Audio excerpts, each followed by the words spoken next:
இந்த நாளின் காலை வேளையிலே ஆண்டவர் நமக்கு தருகிற வார்த்தை உபாகமம் 3வது அதிகாரம் 22வது வசனம். அவர்களுக்கு பயப்படீர்களாக, உங்கள் தேவனாகிய கர்த்தர் தாமே உங்களுக்காக யுத்தம் பண்ணுவா. அன்பான தெய்வ பிள்ளைகளே, இந்த காலை வேளையிலே ஆண்டவர் நமக்கு தருகிற வார்த்தை, ஏதோ ஒரு காரியத்தை குறித்து பயந்து போய் சோர்ந்து போன நிலைமையில நீங்க இந்த இடத்துல வந்திருக்கலாம். ஆண்டவர் சொல்கிறா, உங்களுக்கு முன்பதாக இருக்கிற எந்த ஒரு காரியமானாலும் சரி, எந்த ஒரு காரியத்துக்கும் நீங்க பயப்பட வேண்டாம். ஏன்னா நான் உங்களோடு இருக்கிறேன். நான் உங்களுக்காக யுத்தம் பண்ண, உங்களுக்காக சகலத்தையும் செய்து முடிக்க, உங்களுக்காக சகல காரியங்களை அற்புதமா அதிசயமாய் செய்து முடிக்க நான் உங்களோடு இருக்கிறேன் என்று சொல்லி அவர் வாக்கு கொடுக்கிறார். அது எந்த காரியமா இருக்கட்டும், முடியாது என்று சொல்லி இந்த உலகம் சொல்லி இருக்கலாம், அல்லது இது எப்படி நடக்கும் என்கிற பல கேள்விக்குறியான நிலைமையில இருக்கலாம். ஆனா ஆண்டவர் இந்த காலை வேளையில நமக்கு சொல்லுகிறார், பயப்பட வேண்டாம், எதற்கும் பயப்பட வேண்டாம். கர்த்தர் நம்மோடு இருக்கிறார். கர்த்தர் நம்மோடு இருக்கிறார். ஏன்னா அவர் நமக்காக யுத்தம் பண்ணும்போது, நமக்கு எந்தெந்த காரியங்கள் தடையா இருக்கிறதோ, நமக்கு விரோதமா எந்தெந்த காரியங்கள் இருக்கிறதோ, அத்தனை காரியங்களையும் செவ்வனே செய்து முடிக்க ஆண்டவர் பலன் தருவார். அவர் நமக்காக யுத்தம் பண்ணி சகலத்தையும் செய்து முடிப்பார். ஆகவே சோர்ந்து போக வேண்டாம். நாளில் இந்த வார்த்தையை பிடித்து கொண்டு நாம் நடப்போம்.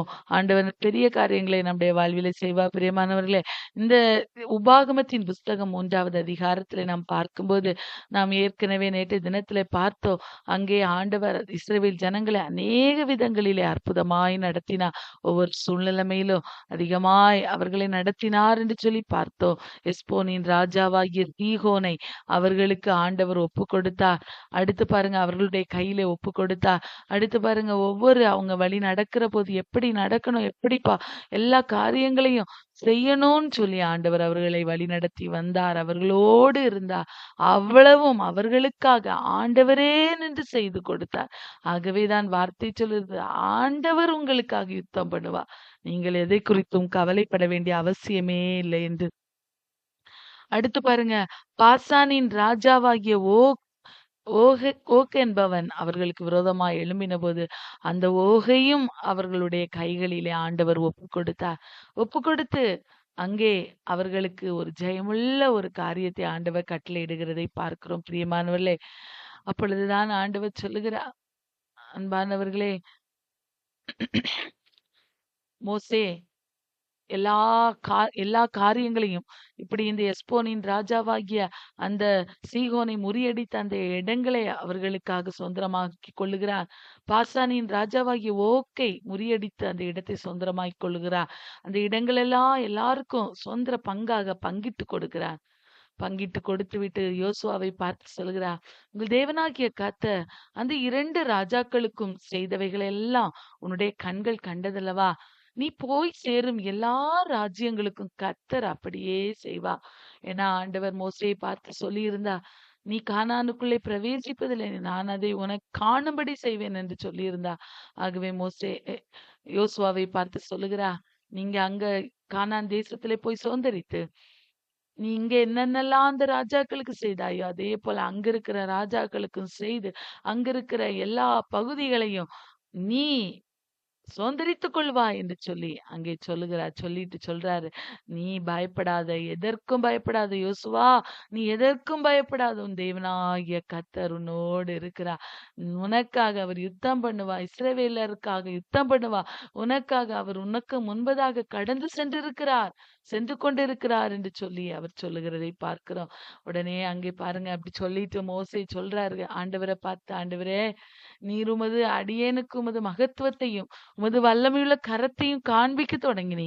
வானத்திலும் பூமியிலும் உடைய கிரியைகளுக்கும் உடைய வல்லமைகளுக்கு ஒப்பாக செய்யத்தக்கவன் யார் என்று சொல்லி ஆண்டவரை நோக்கி புகழ்ந்து விட்டு, ஆண்டவரை நோக்கி துதித்து அவரை மகிமைப்படுத்தி விட்டு அவர் சொல்றாரு, மெதுவா கேட்கிறாரு ஆண்டவரிடத்துல, ஆண்டவரே, நான் கடந்து போய் அந்த யோர்தானுக்கு அப்புறத்தில் உள்ள அந்த நல்ல தேசத்தையும், அந்த நல்ல மலையையும், லீபனோனையும் பார்க்கும்படி உத்தரவு கொடுத்தருளும் என்று சொல்லி அவன் வேண்டிக் கொண்டானா.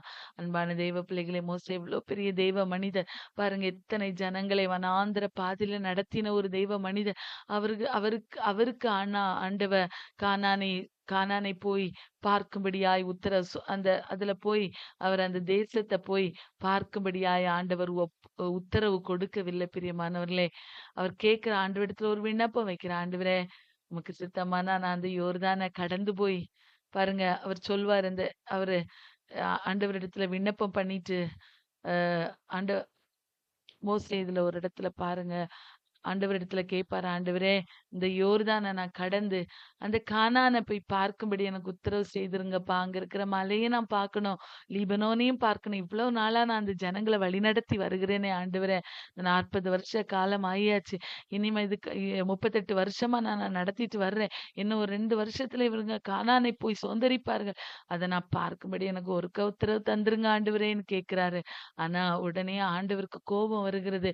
மோசேயை நோக்கி, நீ ஆண்டவர் மேல் கர்த்தரோ உங்கள் நிமித்தம் என்மேல் கோபம் கொண்டு எனக்கு செவி கொடாமல் என்னை நோக்கி, போதும் இனி இந்த காரியத்தை குறித்து என்னோடு பேச வேண்டாம் என்று ஆண்டவர் மோசையோடு சொல்லிட்டார். பிரியமானவர்களே, சில நேரங்களில நம்முடைய வாழ்வில கூட சில காரியங்களுக்காக நாம் ஆண்டவருடைய சமூகத்துல ஜெபிக்கிற காரியங்கள் ஆண்டவர் ஒருவேளை கேளாதவர் போல இருக்கலாம். ஆனா ஆண்டவர் அதை குறித்ததான ஒரு மேலான நோக்கத்தையும் திட்டத்தையும் அவர் வைத்திருப்பார். பிரியமானவர்களே, ஆகவேதான் சில காரியங்களை ஆண்டவர் நமக்கு தராமல் இருப்பார். நாம ஆண்டவர் மேல கோபம் கொள்ளாதபடிக்கு.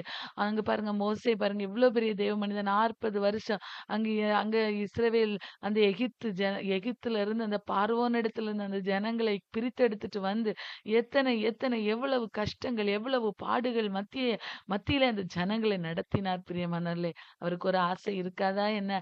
அந்த கானானை போய் பார்க்கணும்னு கண்டிப்பா அவருக்கு ஆசை இருந்திருக்கும். இந்த உலக மனிதன் யாரா இருந்தாலும் அந்த ஆசை இருந்திருக்கும். அதனாலதான் மோசே அப்படி கேட்டாரு.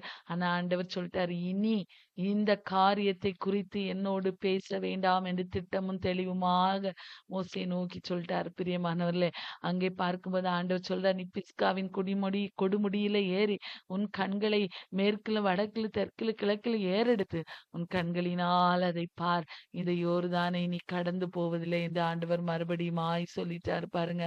ஆகவேதான் அவர் மேலே ஏறி பிஸ்காவின் கொடிமொடியில இருந்து அந்த யோர்தானை அந்த கானானை பார்க்கிற வடக்கிலும் மேற்கிலும் தெற்கிலும் கிழக்கிலும் இருந்து அப்படியே தன்னுடைய கண்களை ஏறெடுத்து அதை பார்க்கிறார். பிரியமானவர்களே, நீ கடந்து போவதில்லை என்று ஆண்டவர் சொன்ன உடனே, ஆண்டவரே நான் போனோம், கண்டிப்பா போனோன்னு ஆண்டவருக்கு அவன் எதிர்த்து நிற்கவே இல்லை.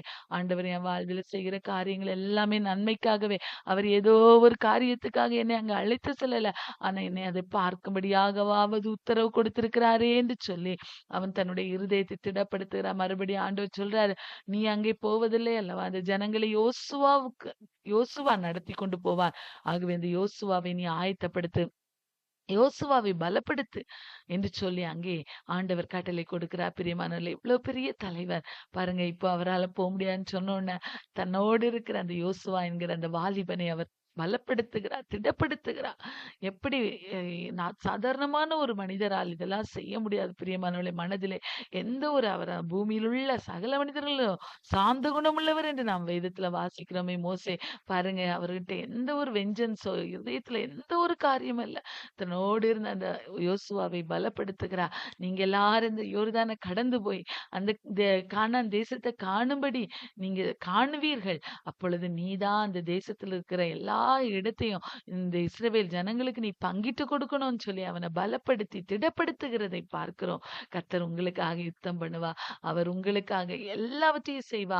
இதுவரைக்கும் நம்மோடு இருந்து நடத்தினவை இனியும் நடத்துவா, நீங்க பயப்படாதீங்கன்னு சொல்லி யோசுவாவை பார்த்து இஸ்ரவேல் ஜனங்களை பார்த்து சொல்லுகிறதை பார்க்கிற அன்பான தேவ பிள்ளைகளே, இந்த காலை வேளையிலே நம்முடைய வாழ்வில கூட ஆண்டவர் சில நேரங்களிலே சில காரியங்களை நமக்கு தராமல் தாமதம் பண்ணும்போது ஆண்டவரிடத்துல கோபப்படாதபடிக்கு, ஆண்டவர் நான் எல்லாவற்றையும் வாழ்வில சரியாய் செய்து கொண்டிருக்கிறார், இனியும் செய்கிறதெல்லாம் சரியாய் செய்வார் என்கிற நம்பிக்கையில பலப்படணும். எப்படி மோசே தன்னுடைய தேவனாகிய கர்த்தருக்குள்ளாய் தன்னை திடப்படுத்தி கொண்டு அப்படியே ஆண்டவர் சொல்கிற வார்த்தைகளுக்கு கீழ்ப்படிந்து யோசுவாவை பலப்படுத்தி திடப்படுத்தினாரோ, அதே போல நம்முடைய வாழ்வில் ஆண்டவர் சொல்கிற காரியங்களுக்கு கீழ்ப்படியும் போது ஆண்டவர் நமக்காக யுத்தம் பண்ணுவா. யோசுவாவை குறித்து பார்க்கும்போது, யோசுவா கானானுக்குள்ளாய் பிரவேசித்து அங்கே இருக்கிற அத்தனை ராஜாக்களையும் முறியடித்து அந்த தேசங்களை சுதந்திரமாய் பங்கிட்டு கொடுத்தான் என்று பார்க்கிறோம்.